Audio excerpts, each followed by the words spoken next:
اکثریت کیسی کیسی مشکلات کے ساتھ دوچار ہوتی ہے۔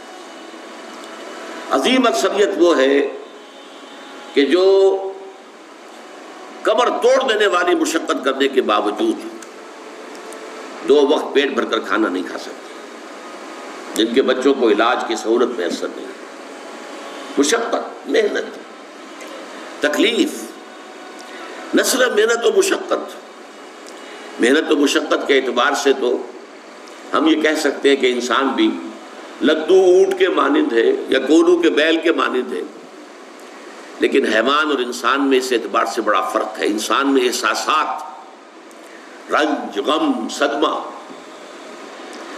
کسی جانور کا بچہ جب جوان ہو گیا، اس کے بعد وہ جانے اس کی زندگی علیحدہ ہے، والدین کی علیحدہ ہے، والدین بھی پتہ نہیں کوئی ان کا جوڑا ہے کہ نہیں مستقل۔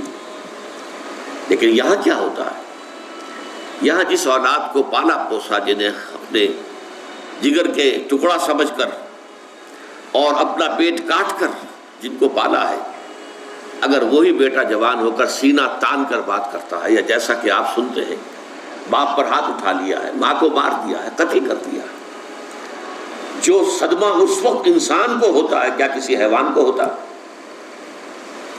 یہ صدمات، یہ رنج و غم، قرآن مجید میں ایک پوری سورہ مبارکہ ہے اسی پر، جس کا مرکزی مضمون یہی ہے، لا اقسم بهذا البلد وانت حل بهذا البلد ووالد وما ولد لقد خلقنا الانسان فی کبد۔ میں جو ابتدائی قسمیں ہیں ان کو اس وقت تشریح نہیں کروں گا، اس لیے کہ وہ ہمارا اس وقت کا موضوع نہیں ہے۔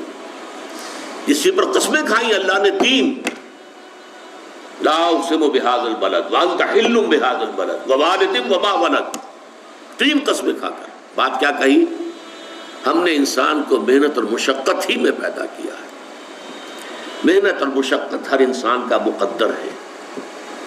عام طور پر سمجھا یہ جاتا ہے کہ غریب لوگوں کے لیے یہ معاملہ ہے، نہیں، اصل میں محنت اور مشقت کی شکلیں مختلف ہیں۔ کوئی شخص دفتر میں بیٹھا ہوا مشقت کر رہا ہے، کسی کی ذہنی مشقت زیادہ ہے، کسی کی جسمانی مشقت زیادہ ہے۔ یہ جسمانی مشقت والا جو ہے تھک ہار کر رات کو سوتا ہے تو صبح کی خبر لائے گا، وہ پوری طرح ٹانگیں پھیلا کر سوتا ہے۔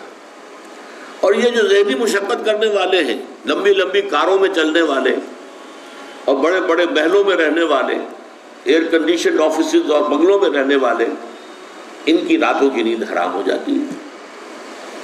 ان کو جو مسائل درپیش ہوتے ہیں، انہیں جو صدمے ہوتے ہیں، انہیں جو فرسٹریشنز ہوتی ہیں، یہ نقصان ہو گیا ہے، یہ معاملہ ہو گیا ہے، فلاں نے یہ کر دیا ہے، فلاں پرابلم پیدا ہو گیا ہے، یہ ساری چیزیں جو ہے یہ اس غریب مزدور کے لیے نہیں ہوتی۔ آپ کو معلوم ہے ہپنوٹکس کی ضرورت جو ہے انہی عمرا کو ہوتی ہے، سیڈیٹیوز کی ضرورت انہی کو ہوتی ہے، ٹرینکولائزرز انہی کو چاہیے، انہیں نرم گدیلوں کے اوپر نیند نہیں آتی۔ تو مشقت اور محنت ہر ایک کے لیے ہے۔ صدمہ، غالب نے بہت خوب کہا تھا، قید حیات و بند غم اصل میں دونوں ایک ہیں۔ موت سے پہلے آدمی غم سے نجات پائے کیوں؟ یہ انسان کا مقدر ہے، یہ تو ہو کر رہنے والی شے ہے۔ غم تو رہے گا، صدمہ رہے گا۔ آپ کو شاید یاد آیا ہو، ایک بڑی عظیم ہستی گزری ہے انسانی تاریخ میں، گوتم بدھ، کپل وستو کا شہزادہ، at the prime of his youth, 30 برس کی عمر، اس نے مشاہدہ کیا لوگوں کو، لوگ دکھوں میں ہیں، لوگوں کے لیے مصیبتیں ہیں، لوگوں کے لیے تکلیفیں ہیں۔ ایک اندھا آدمی دیکھا اس نے چلتا ہوا جو ٹھوکر کھا کے گرا اس کے نگاہوں کے سامنے، اس نے سوچا یہ کیا ہو رہا ہے، کیوں ہے یہ اندھا کیوں ہے؟ کسی کو اندھا پیدا کر دیا جاتا ہے، پیدائشی اندھا۔ کسی والدین کے سامنے اس کو بچہ جو ہے دم توڑ رہا ہے، کچھ نہیں کر سکتے، ٹک ٹک دیدم دم نہ کشیدم، جا رہا ہے تمہارے ہاتھوں میں سے، نکل رہا ہے، جا رہا ہے۔ قرآن مجید میں بھی سورہ واقعہ میں قسم کھائی گئی ہے، فلولا ان کنتم غیر مدینین ترجعونها ان کنتم صادقین، واپس لے سکتے ہو تو لے لو، موت کے پنجے سے چھڑا لو اگر تمہارے اندر کوئی طاقت ہے۔ نہیں، جا رہا ہے، رو رہا ہے۔ یہی وجہ ہے کہ پھر وہ اس فکر میں یہ دکھ کیوں ہے انسان کا مقدر، اس کا سبب تلاش کرنے کے لیے پھر اس سے نکلنے کا راستہ کیا ہے، اس سے نجات کیسے ہوگی۔ نروان کیسے ملے گا؟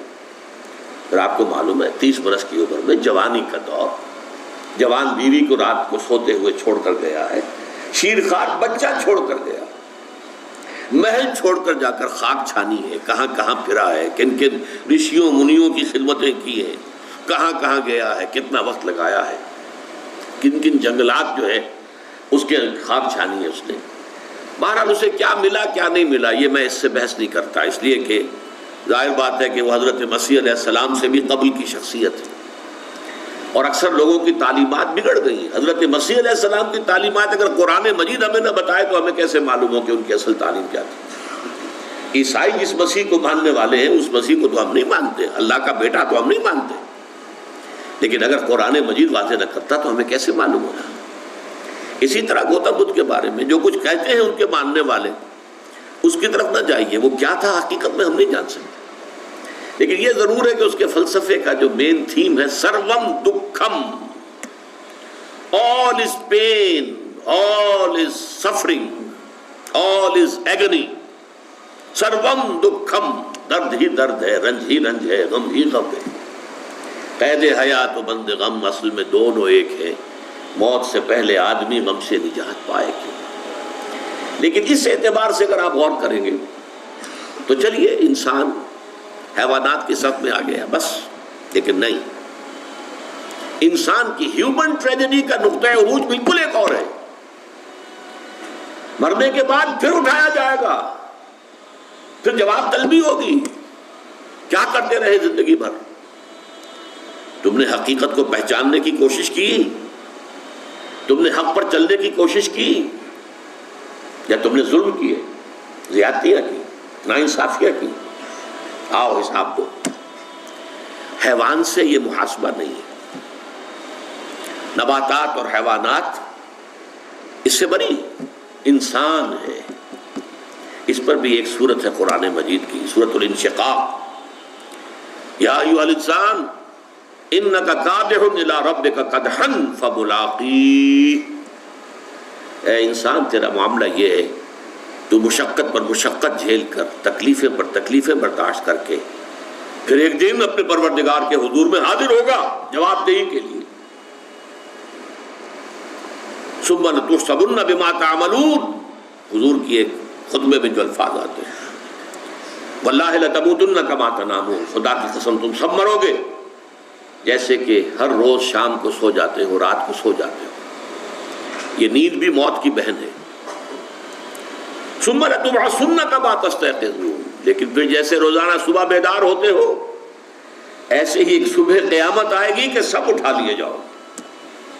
ثم لتحسبن بما تعملون، پھر تمہارا محاسبہ ہوگا، that grand accountability، وہ مسئولیت عظیم، پوری زندگی کا حساب، چھوٹی سی چھوٹی باتیں۔ وَمَنْ يَعْمَلْ مِثْقَالَ ذَرَّةٍ خَيْرًا يَرَهُ وَمَنْ يَعْمَلْ مِثْقَالَ ذَرَّةٍ شَرًّا يَرَهُ، ذرے کی ہم وزن نیکی ہوگی وہ بھی سامنے پاؤ گے، اور ذرے کی ہم وزن بدی ہوگی وہ بھی سامنے پاؤ گے۔ انسان چیخ اٹھے گا، مَا لِهَذَا الْكِتَابِ، یہ اعمال نامہ کیسا ہے، لَا يُغَادِرُ صَغِيرَةً وَلَا كَبِيرَةً إِلَّا أَحْصَاهَا، اس نے تو نہ چھوٹی چیزیں چھوڑی ہیں نہ بڑی چیزیں چھوڑی ہیں، تمام کا احاطہ کر لیا ہے۔ وہ محاسبہ ہوگا، اور اس کے بعد جزا و سزا کے فیصلے ہوں گے۔